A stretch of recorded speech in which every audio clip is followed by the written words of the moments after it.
Group and board member of the Lagos State Security Trust Fund, LSSTF, sitting atop of conglomerates called the Executive Group. Its chain of businesses include Executive Motors Limited, Executive Voyage and Logistics, Executive Trainers, as well as Executive Education Consulting Limited. The group is primarily into automobile sales and services with focus on Peugeot brand. On top of that, it remains an influential higher education consultant, renowned for organizing training for executives in higher institutions. He is a serial entrepreneur with a proven track record in sales administration, financing, investment development, training, security and project management, and graduated from the Yaba College Technology and Federal Polytechnic Ado-Ekiti. He also holds membership of Institute of Directors of Nigeria and also a member, Nigerian-Britain Association, member of the Nigerian-British Chamber of Commerce, member of the Nigerian-American Chamber of Commerce, I think you should clap, member of Nigerian-Spanish Association, and he has also bagged numerous degrees and certifications from Citadel of Learning locally and internationally, including the Lagos Business School, the Oxford Brookes University, as well as Harvard University in the UK.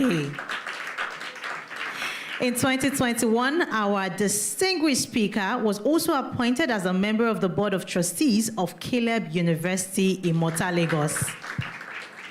Be ready to learn. He was awarded the Man of the Year Award by the National Association of Online Security News Publishers. And he recently was also awarded the Excellence in Leadership and Service Award by the National Daily Awards. Ladies and gentlemen, I trust that this is about to be a time of a lifetime with this distinguished speaker whose wisdom is one that you're about to experience. Please join me as I welcome Dr. Ayo Ogunsan. I'm not going to hand the microphone to him until you raise this roof.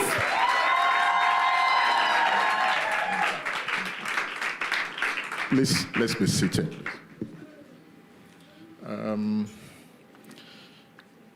Mary is always in the business of setting me up. She has done that successfully for so many years, and I'm used to it. But let me please rewind a bit and then challenge Mary. Mommy, Mary, when she came up, she said Mommy can be dramatic. If there's any place where Mommy should be dramatic, I think you should be here. And please, for the men that are here, you permit me, I'm not going to see you throughout my presentation. I'm only going to be seeing women. So, I'm sorry, the first person I'm seeing here is Mommy, the mommy, our mommy. That's the mother of Mary. I hope, am I communicating? So, Mommy, please, the floor is yours. Be more dramatic. Daddy is jealous, so I said, what about me? Okay, we're going to arrange a multi-man conference. And on that conference, Daddy can be dramatic. But here, it's all about women. And it will interest you to know that this young man standing before you happens to be a lover of women. I live in a girls' hostel. I hope some of you know that. The only man living in a girls' hostel. My wife and 3 daughters. And people sometimes will stop and say, when are we expecting your male child? I said, am I complaining? The best hostel to live in is the guest hostel. If you know how they treat me, like a king. If you know how many people walk up to me in the morning to ask for, Daddy, what do you want to eat? Then I will say, what do you want to give me? What do you want to give me? Many times my wife is always jealous that, Kai, it's like these children are taking my place. I say, yes. It's not only, and let me tell the men, sorry, I'm not seeing you, but I want to talk to you also. I want to tell you that the joy of living with them and being with women and staying with women is not only for now, it's forever. I just found out that, can you see the way Mary was attacking mommy and say, you're dramatic, and she left daddy? You know why? That is how girls take care of their fathers. And for me, my joy knows no bounds. I am going to enjoy for the rest of my life. I told them they must continue to spoil me. Yeah, so that's just a digression, really. So let me come to the business of today. I'm not going to talk much. I'm not going to. I'm going to surprise her. I'm not going to say much. It's just an introductory speech, but I'm going to say some very salient points that I think you need for you to move forward and to move ahead. I concentrate on the title of the conference, Exhale. The opposite is inhale.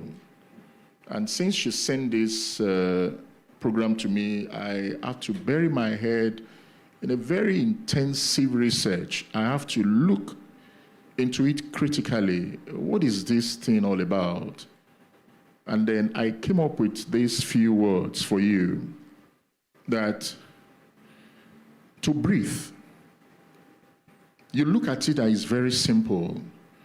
For those who do not have the oxygen to breathe, they have to rely on a support system. There are several people that for 30, I've heard about people who have for the last 10 years or 5 years or 4 years or 3 years, let me come down that way, they've been on a life support. Maybe they came from a wealthy home and they just want to keep seeing their parents.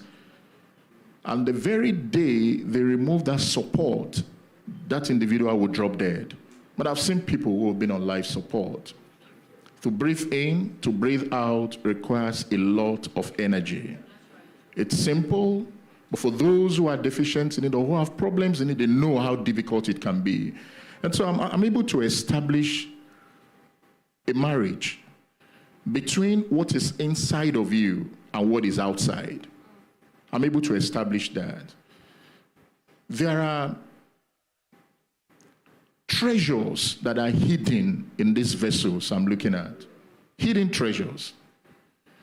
It takes a very deliberate effort to bring it out for the world to see what is inside of you. You need a spiritual oxygen. And you as well need to build some support systems yourself. And so it is a joint work between you and God. When Mary was making his introductory speech, Mommy said, Amen. And my darling sister said, we're not in church. And that's a good one. You want us to relax and not to feel, nobody should pretend here. Nobody, there's a lot of pretenses in church. You know how you behave before you come to church. A very expressive person, you're an extrovert, you talk aloud. But when you come to church, you suddenly become like a saint. It's natural. You want your pastor to... But the moment you go out of church, you start screaming and fighting people and all that. So she wants us to be free. I agree with that. But please, we can't take away the God factor in this whole process. Especially for someone like me standing before you and several of you that I've met personally, I know the God factor is very critical. If you want to breathe, if you want to live, if you want to shine, you need a spiritual oxygen. And it must be there permanently. Now, listen. You must water it. You must pay a deliberate attention to it to ensure that it is serviced. For those of us who run appliances, who ride a car, you know what I'm talking about. They will tell you whichever comes first. As you're buying this car, the first 10,000 kilometers, you must bring it for a check.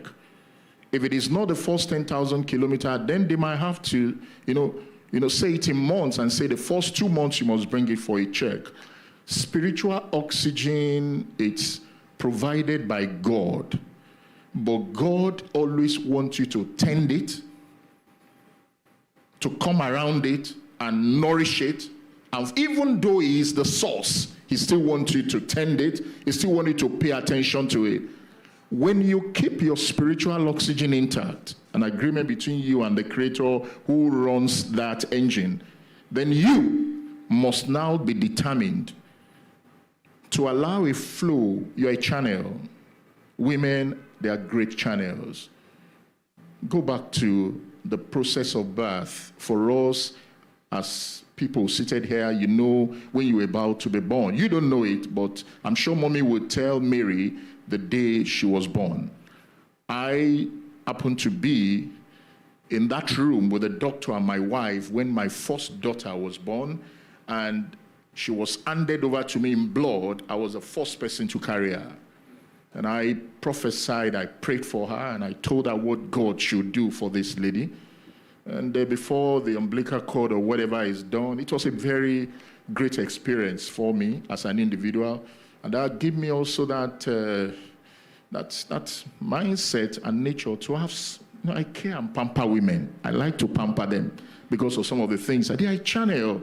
God, from immemorial, decided to use women as a channel for procreation, for multiplying. These vessels that are seated here, men, if you understand the mystery about women, you will never beat them. It worries me a lot too, when I hear people slap your wife, beat your wife. Where are you coming from? You don't understand. And I've told some of my mentees around, I've told them the power these people carry. You can never win them before God and before men. Am I talking to somebody? Though I will still talk to you why you also should not cross your boundary. But there is a resident power in you. Look, have you ever heard people tell you that if a woman refuses to bless you or to be in agreement with you as a husband, the Bible says that your prayer cannot be answered? Have you read that part? Every time I ask, hi love, I hope I'm good. Are you all right? She said, I'm okay. I greet my wife. I ask her things 3 times, more than 3 times sometimes, to say, are you okay? She's okay. 2 seconds after, baby, are you fine? I'm fine, fine. And then after a while, I say, baby, I hope all is well. Oh, God. But I said, I'm okay. I know what I'm asking. I don't want to offend her. I don't want to offend her.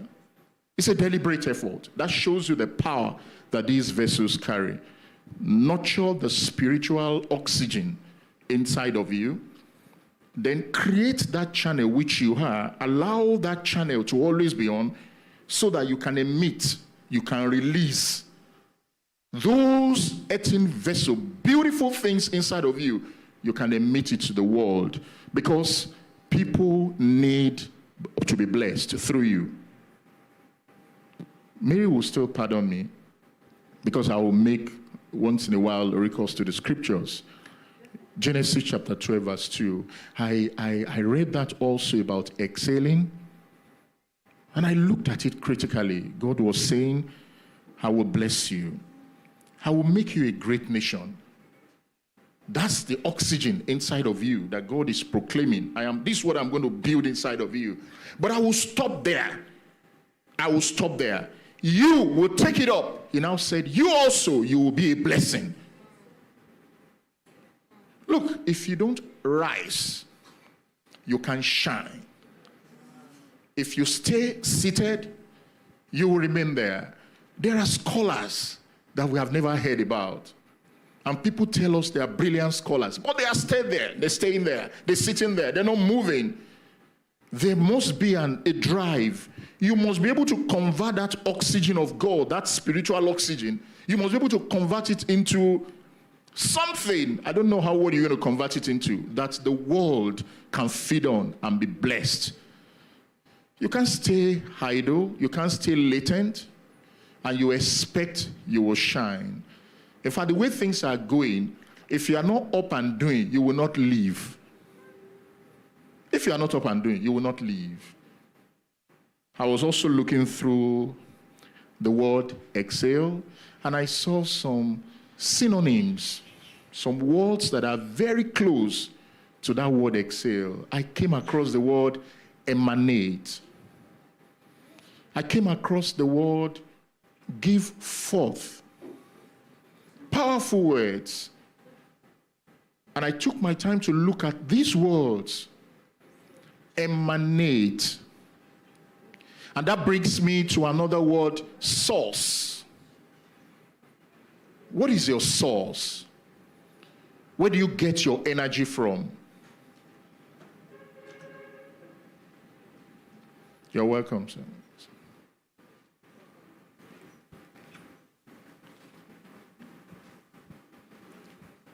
Sorry, I want them to be seated. And so, like I said, I checked through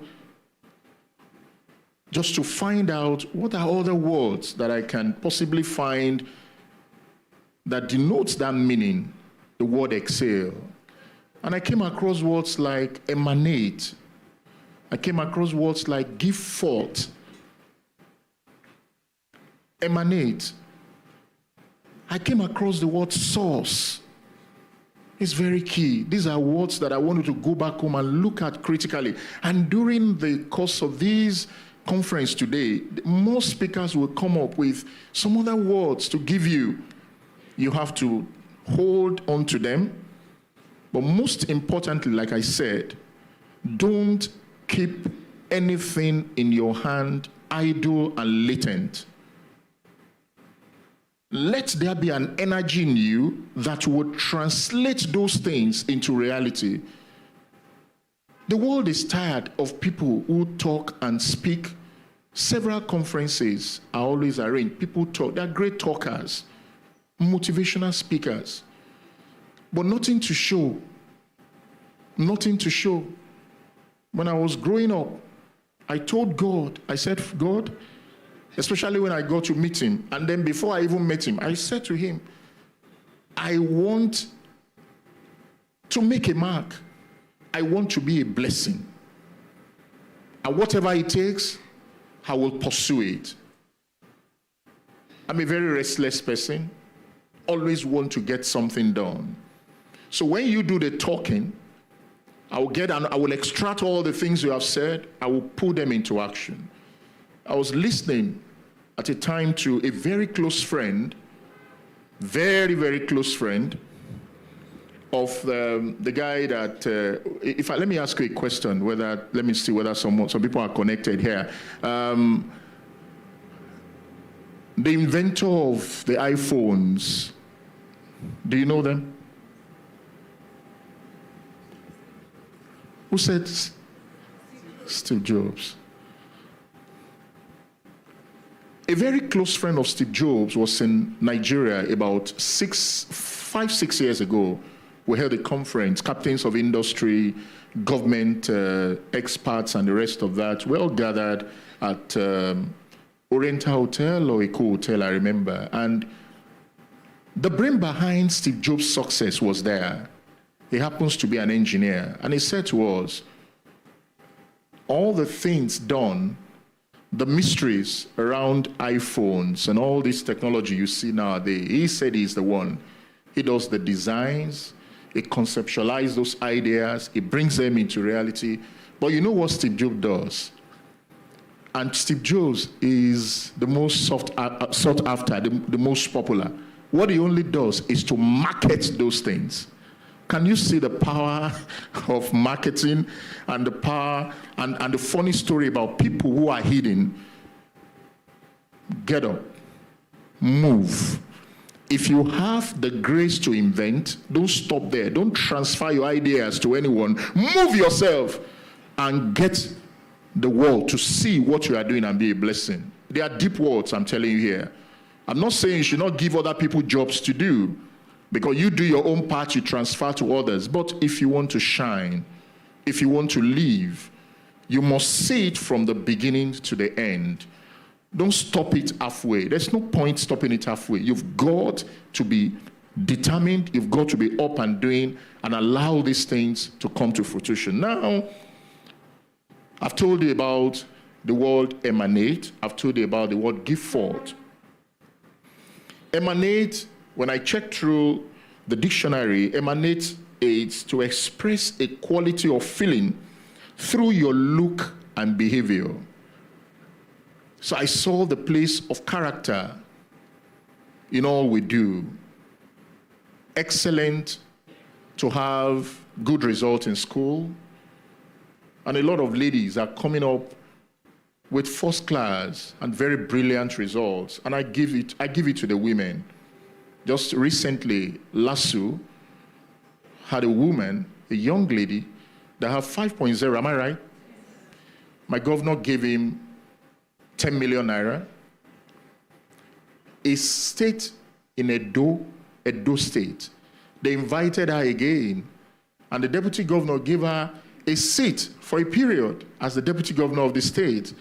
And that's the power of women. Excellent people. Excellent people. I'm always scared to compete with women. They are brilliant people. But there is a missing mark. What I see nowadays is women getting the best. They aim for the best, they get the best. Excellent. But I just saw something missing. Character.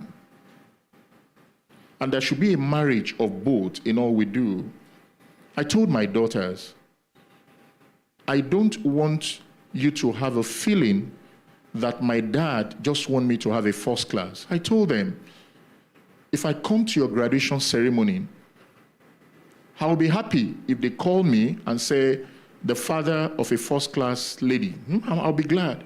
But my joy will be full if I hear that you have combined your academic excellence with high moral standards. That's where my joy lies. My first daughter, 17, since she was admitted into our school in preschool till secondary school that she graduated, every year she gets an award, the most well-behaved in the school. That's my joy. When I see her mom trying to set her on fire or pushing her and tell her, you must get it. What of other students? Don't they have ed? They are getting 100 over 100. So I always see that young lady under pressure. So at the end of the day, I will call her quietly. I say, wonderful, wonderful advice from your mom. Good one. Please try your best. Aim for that which she wants you to have. But listen to me. And I know some of you know that if you get 100 in further mathematics and I get 89, it's still A prime. So I won't kill myself. But I've also said it severally. The last time some people were celebrated is at a convocation ground. The ones you despise in school that were not even known, maybe they never had 100, 90, but they had 80, 75, still A's. They are doing well, in their various endeavors today. But those first-class materials, we can't even find them. I don't know whether I'm communicating. Character. If I live here today and I don't tell you that the business world, the government circle where some of us operate, what have kept some people relevant, excelling, doing well, breathing, living and shining has been their character. A marriage of high academic standard with high moral standard, very high moral standard, highly principled. And that's what I want to sell to you. To shine, you need a spiritual oxygen that must be on 24 hours. And glory be to God. The ones who controls that has a very sound track record in handling bigger things, because it keeps the world working every 24 hours. How much more to provide a spiritual energy for a little, what kilowatt? What kilowatt? I'm now trying to talk about you now and say, what kilowatt? What's your kilowatt? Maybe yours is about 1,000 or 2,000 or 3,000. They don't measure it that way, but I'm only trying to denote, to tell you that who is me? That's the one who make the sun to rise and the sun to set.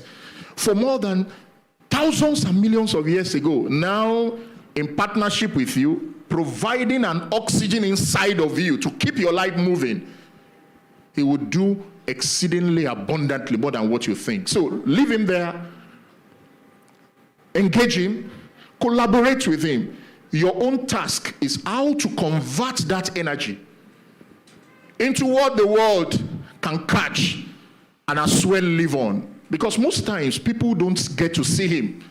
But you can create a platform for people to appreciate him in your life. That's the channel I'm talking about. You do a greater work. He does an hidden work. And by the time you collaborate with him and things are working together, you take the shine. Most times you don't see him. It's you that will be praising you, people will be celebrating you. Let me round up. Give forth is another word that I saw when I was looking at the word exhale. To emit, to release, to yield oneself unrestrainedly to a particular impulse, a particular cause. When you abandon yourself for a task, when you give over yourself and you surrender yourself for a task, what are you living for? What do you want to live for? The reason why many of us are still roaming around the same spot for years is because we've not been able to address it. What am I living for? What do I want to do?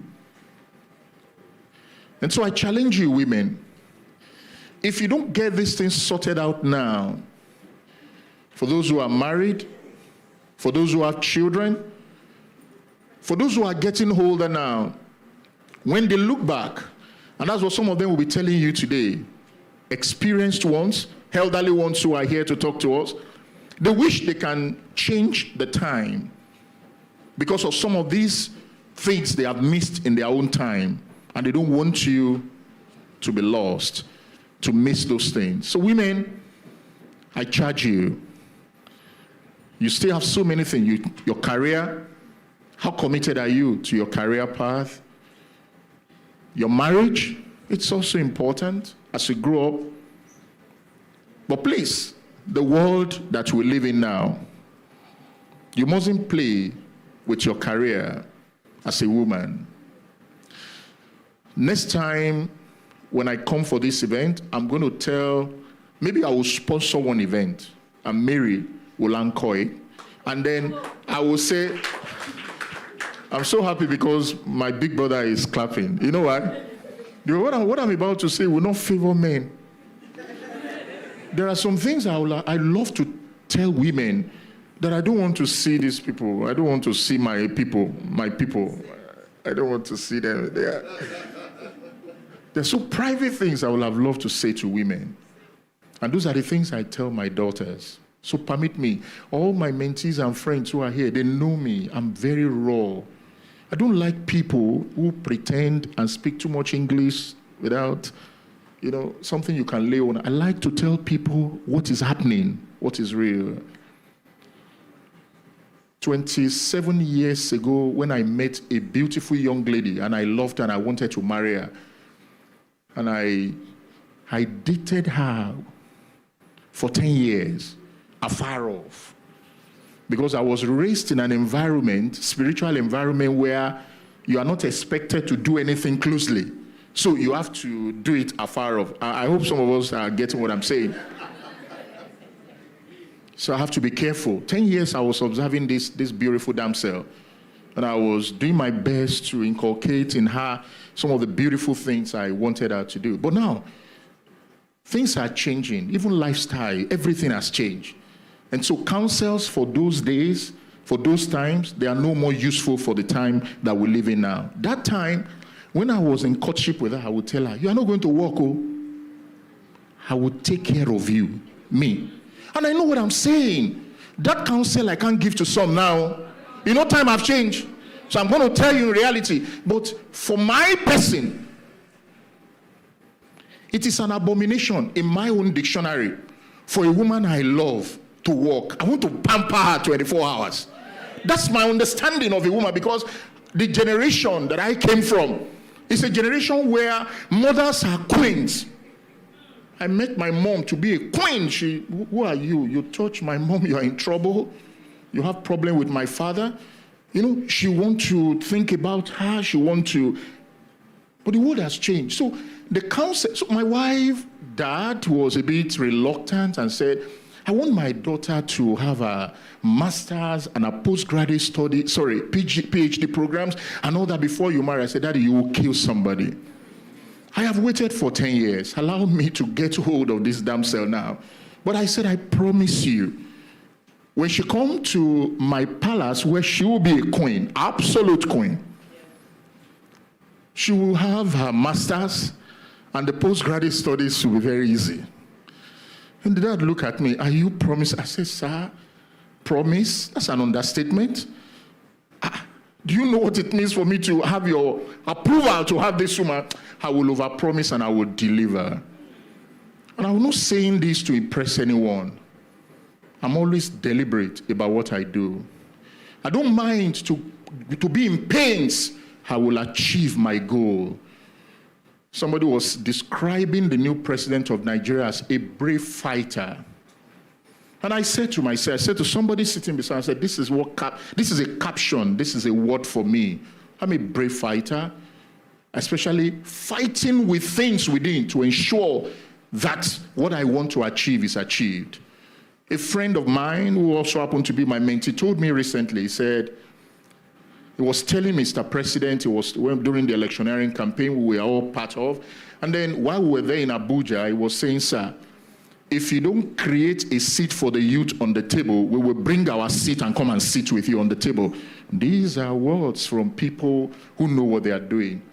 And so that time I told my wife, now, I said, just don't do anything, I will take care of you. And I've been doing that. 10 years gone, 17 years into active marriage. I look back, she's not working for anybody, except for her industrial training and a National Youth Service Corps. She has always worked for the business of the family, which was created in 2005. She sits on the board of the company or the conglomerate. I just leave everything in her hand. She has a doctorate. She has everything she wants to have. The salary that Con Oil, that Chevron and the Shell of this world will pay their staff, I pay her more than that. She's my queen, she's my everything to me. Now the question is, as I leave my mic now, can I counsel my own daughters to pursue or to go that route? The world we live in now, no, I cannot counsel my children. Because suddenly, some men, there are still some that are out there, but very hard to find, that have that mindset to take full responsibility. What men say now in courtship is shameful. How can we share responsibility? Some have even gone beyond that. What they say now is, hello, babe, how are you? Where are you now? Say, I'm at work. Please don't forget the 15,000 I asked from you. Don't forget the school fees of the children. Pardon me, man. It is possible you are out of work. When a woman sees your efforts, that you are making an effort, they are more encouraged to do whatever you want them to do, even some of the things you don't want them to do. But when they see an absolutely lazy human being, and so I told my daughters, I said, that era is gone. I will do opposite, exact opposite of what my father-in-law said. You will have your master's. You will finish your PhD. You will be planted in a good place to be working before that man will come and meet you. You can be dating her, but you will meet her, a made person. He also made, but listen, I told her, I'm teaching them submission. I'm teaching them what a woman should do to keep a home running. But I told them, don't sleep with your two eyes closed. It's the world we live in. And that's why I said, man, forgive me. These are hard saying. I thought when I get here, I will see only women. 2-3 days ago, a friend, the head of a multinational in this country, called me and said, Doc, where are you? I said, I'm so, can you help me? Can you help me? Domestic violence. And they wanted to meet the director of public prosecution in Lagos. And I have to facilitate that meeting and ensure, because the woman cannot even have access to her children. And when I see you seated here, I see people who have resolved to breathe, who have made up their mind to live and to shine. But there are some influences, there are some external factors that have destroyed so many hopes in the past. And I pray they won't have any effect on you. And so I want you to leave this conference bolder, stronger. Be a woman. Be a strong woman. Be a strong woman. The world out there is no more friendly. But if you find some very cool and nice men like me, like my brother, like other men I see there, if you find some of us and we tell you we will do this, we will do this.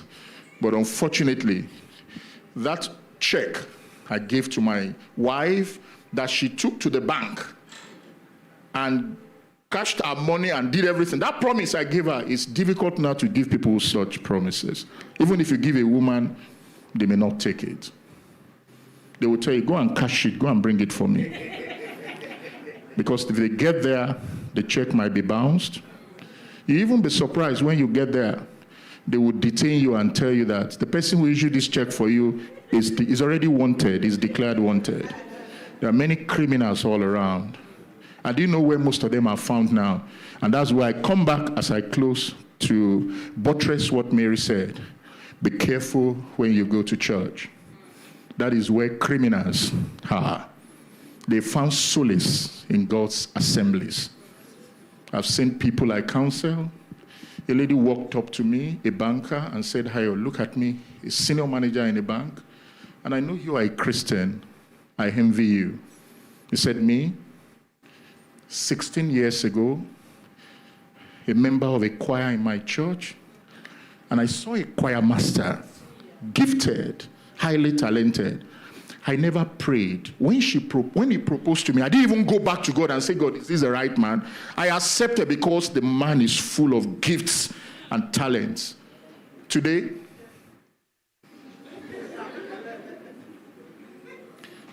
the guy lost his job.